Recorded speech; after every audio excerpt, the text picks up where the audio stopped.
అందరికీ నమస్కారం అండి. నా పేరు ఆదర్శ్. మాది కొత్తపాకల గ్రామం, తూర్పుగోదావరి జిల్లా. ఇక్కడ మా ఏరియాలో దివీస్ కంపెనీని ప్రారంభించారు మొన్న రీసెంట్గా. అయితే దాన్ని మేము వద్దని పోరాటం చేస్తున్నాం. ఎందుకంటే ఇప్పుడు ఇక్కడ వాళ్ళు 70% మాకు జాబ్స్ ఇస్తారని చెప్తున్నారు. ఆ జాబ్స్ వచ్చేసరికి 70% జాబ్. ఇప్పుడు దివీస్ పరిశ్రమలో జాబ్లు ఎవరికి ఇస్తారంటే chemical engineers and BSc chemistry చేసిన వాళ్ళకి వస్తాయి. బట్ ఇక్కడ అది చేసిన వాళ్ళు ఎవరు లేరు. దాంతో 75% అనేది ఇప్పుడు మా ఊర్లో వచ్చాడంటే ఒక్కడు కూడా కెమికల్ ఇంజనీర్ ఒక్కడు కూడా లేడు. ఇప్పుడు అది వచ్చేసరికి ఎవరికి ఉపయోగం ఉండదు. ఇప్పుడు మా భూములు మొత్తం మా ఎంత పోయి మా ఇప్పుడు యాచరీస్ ఉన్నాయంటే మేము యాచరీస్లో దగ్గర ఒక మనిషి అక్కడ పనిచేస్తే 15,000 వస్తుంది. ఆడు ఏం చదవకుండా ఒక 10th ఇంటర్ సర్టిఫికేట్ లేకుండానే ఆడికి 15,000 జీతం వస్తుంది. వాడి ఫ్యామిలీ ఆడి మీద ఈజీగా ఆధారపడి బతికిస్తున్నారు. ఇప్పుడు అలాంటిది ఇప్పుడు ఈ కంపెనీ రావడం వల్ల 30,000 మంది ఆ యాచరీల మీద బతుకుతున్నారు. వాళ్ళందరికీ ఉపాధి కూడా పోతుంది.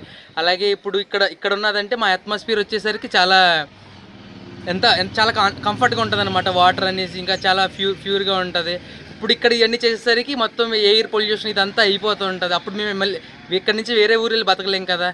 అలాగే ఇప్పుడు చాలామంది అన్ఎడ్యుకేటెడ్ ఉన్నారు. అన్ఎడ్యుకేటెడ్ కూడా ఇప్పుడు డిఫరెంట్ ఇప్పుడు ఆక్వా ఉంది. ఆక్వా దాంట్లో ఫీడ్ చేయడానికి కూడా చాలామంది వెళ్తున్నారు అనమాట. వాళ్ళకి కూడా దగ్గర వాళ్ళకి 15,000 జీతమే, వాళ్ళకి కూడా 10,000-15,000 జీతమే వస్తుంది. వాళ్ళు కూడా ఎటువంటి లేకుండా బతుకుతున్నారు. మాకైతే ఇప్పుడు వచ్చి మాకు ఎటువంటి జాబ్ అవసరం లేదు. మేము ఫ్రీగా బతకగలం. మాకు ఎటువంటి ఉద్యోగాలు ఇక్కడ ఏమో అవసరం లేదు. ఎందుకంటే మాకు ఇప్పుడు కొత్త ఉద్యోగాలు అవసరం మాకు అవసరం లేదు. ఎందుకంటే మేము ఇక్కడ బతకగలం. ఇక్కడ ఉన్న ఉద్యోగాలతో ఇవన్నీ మేము ఇలా సాటిస్ఫై అవ్వగలం. ఇప్పుడు కొత్తగా వచ్చి మాకు ఏదో చేస్తానంటే మాకు అదంతా అవసరం లేదు. కొత్తగా వచ్చి ఉన్నది తీసేస్తున్నారు తప్ప మాకు కొత్తగా వచ్చి చేసేది ఏమీ లేదు.